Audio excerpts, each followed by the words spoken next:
Garmin Lily. This one specifically is the first generation and this beautiful light gray and rose gold accent, where we can see the accent on the bezel, on the buckle, on these beautiful designed screws. And in this video, not only I'm gonna review it because I wore this watch for multiple days, but I'm also gonna give my take when it comes to the user interface of this watch, to the design of this watch, and whether this is a good application to be purchased in 2026. And specifically, we're talking about the first generation. All right, we're going to talk about the charging aspect of it too, but very shortly and in a very concise manner. So if you are in a market to purchase one or thinking about buying one, this video is for you. Or if you are an enthusiast and thinking about adding this device to your collection, I would highly suggest you watch this video.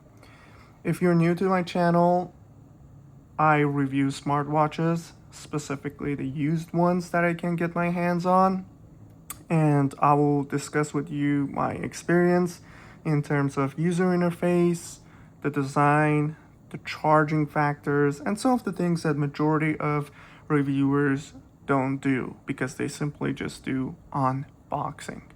All right, so if you're interested in more in-depth reviews, please like, share, and subscribe, and I will happily provide it to you via multiple watches that I get my hands on weekly, monthly, and keep uploading in order to provide you guys with as much information as I potentially can.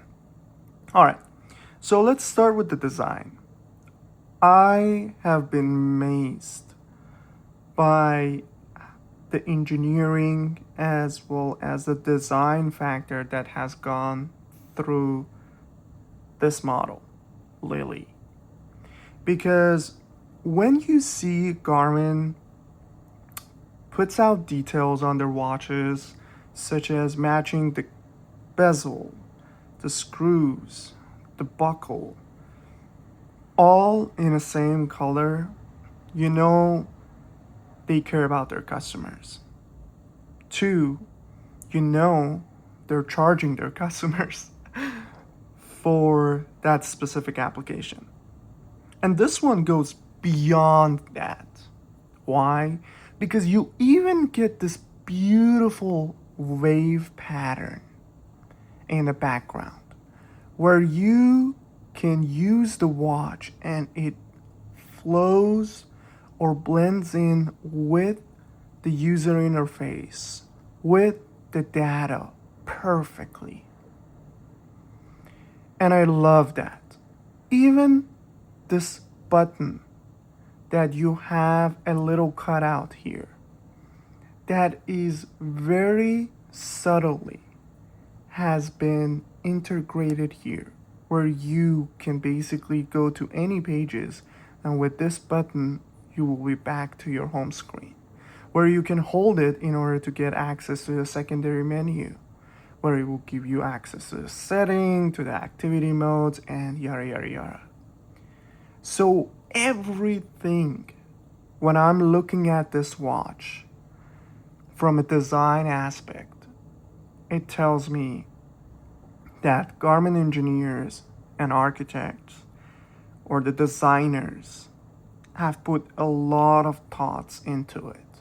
And that's why maybe we don't see that much difference among the Lily 2 and Lily, the first generation, among Lily and Lily Classic or Lily Sport, where the screen or the profile of the watch gets a little bit bigger. All right. So if I have to rate this, I'll give it really an 11 out of 10. Again, when it comes to the buckle, you have this beautiful matching buckle. You have your Garmin logo here. You have two band holders, which one has the Garmin writing on it. This is the original band, so after use you will see that the G is almost gone. The bottom portion of the band is very simplistic, and on the back you see the 14 logo here where it indicates that the bands are 14 millimeters. In the back you have the regular writing of majority of Garmin watches that are included, which has been basically put together or designed in Taiwan. You have 5 ATM, which indicates that it is 50 meters water resistant, Gorilla Glass, polymer, aluminium, and 34 millimeter, and of course, Lily. If it was Lily Classic or Lily Sport or Lily 2, you would basically have it indicated here, okay? You have your serial number down there and your charging port on the side with a newer version of sensors. Of course, in Garmin Lily 2, you will get even more advanced sensors. But this, to me, is where I want my used Garmin to be at. I don't want the generation prior to that where you have 3 dots and a little square in the middle. All right?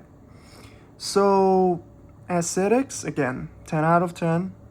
I think the fact that there's not much difference among the Lily 1 and Lily 2 tells you that whatever they designed in the first place was so good that they didn't see a reason for improvement.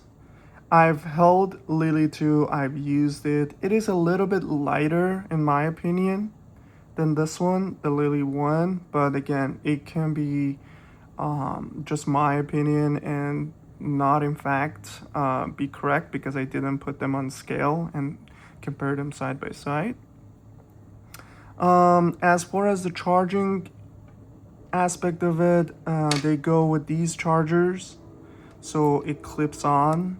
You have a little hole here where the section goes in there, and you have 4 nipples on the charger and 4 dots on the back of the watch where it clips in and charges your watch. Now, I was kind of surprised to see that Lily 2 carries the same charger, but for Lily 1, I think it's a reasonable move. It's acceptable, right? Because I'm a fan of having something versatile, where I don't have to pay extra for it, where I don't have to look extra careful in the internet for it should my charger go bad.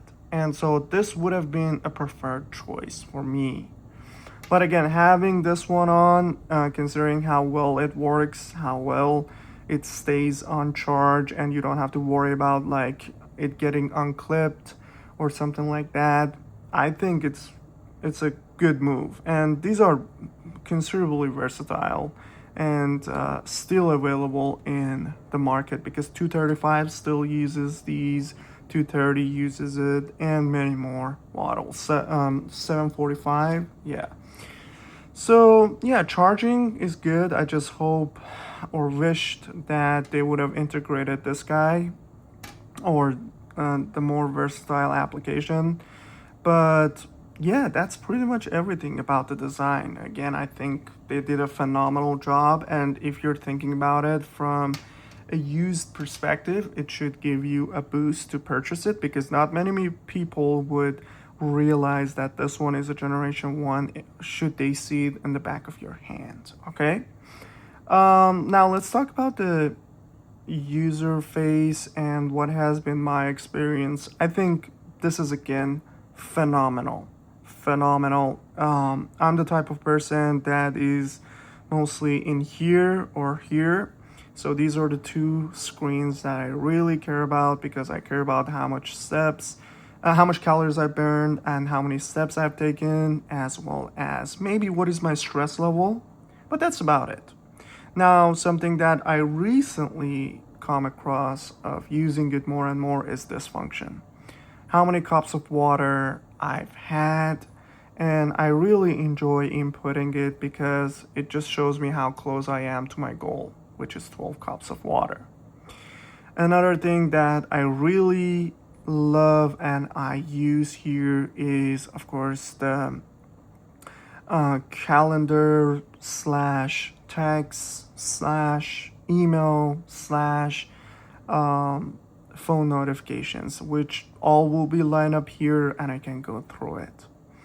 Again, I think these screens that have been put together back to back are amazing and what majority of users would use. I love the home screen where you just tap, it changes to different basically shortcuts that will provide you with data.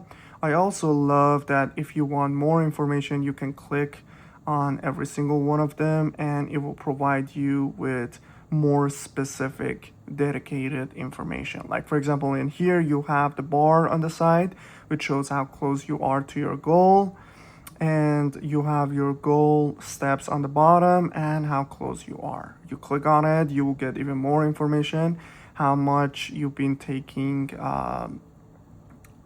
your goal seriously in order to achieve it, like how far you worked for it every day, Tuesday, Friday, Saturday, Sunday, and yada yada yada, which I think again is very good and information that I would use on a daily basis. Again, I'm not the type of guy that will go on activity mode and put it in different activity modes when I'm walking, when I'm hitting the gym, because I just rely on the average information that I get in the regular pages like here, or basically the amount of information is enough for me. But again, I understand that when you put it in these activity modes, you will be receiving more accurate information, but it also eats through your battery. And maybe it's a good conjunction for us to jump into the battery life of this watch because I've been very satisfied. And again, this one is a used device, so you would expect to see some decays, but I've been very satisfied with this watch. And so user interface for me is a go, especially in 2026. I don't think you're missing on anything. As a matter of fact, I want to discuss something that took place with me when I was in an office and I was wearing this watch, because I try out every single watch that I review for a couple days. My stress level basically reached above average, or what it normally was. And the watch started giving me these notifications that, hey, what if we do a cool down period where for 5 minutes I guide you through breathing exercises? And I was very happy with it because it will vibrate to tell you breathe in and it will vibrate to tell you breathe out. And the breathe out vibration was a little bit longer versus the breathe in. And again, to me, that was kind of like a friend that I never asked for, but it was there with good intentions. So I really liked it. So user interface, battery, design for me is an absolute go. Which brings me down to whether I would purchase this watch as a used in 2026 or would recommend it to others to purchase it as a used device in 2026. And the answer is absolutely yes. Absolutely yes. Again, the battery life is there, the tracking is there, the interface that you are provided with is enough and accurate. The design is there, and I wanted to go over this specific point again. That's why I hint on design, because I think this is one of those watches that you can easily dress up or dress down. You can hit the office, hit a formal meeting, and wear it.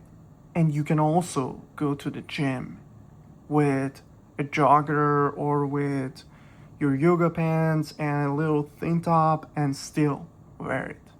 And it will go with both of those occasions very well.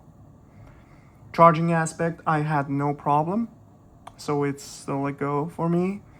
I would say though, I'm a little bit on a fence with the price of these watches because I still see them going for 100-ish, even the used ones.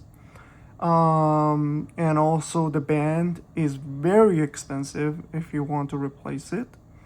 So I guess those would be some of the things that I will be concerned. But if you're going with Garmin, you're kind of paying that price anyway, right? So yeah, just be prepared with that. But again, I think these are phenomenal devices, and I would definitely recommend you guys to purchase one used because I did it and I've been doing it. And they have really nice designs. This one is the most common ones, with the wave pattern in the background and rose gold. But you also get a lighter white color with a star type of ish background, and you get the purple with kind of a leaf um, type of background ish. And the purple is beautiful, beautiful, beautiful. Okay, 34 millimeters again, but you can go with the sport or the other version, which has a slightly bigger profile. Thank you for watching. If you enjoyed this, please like, share, and subscribe. And until the next video, peace.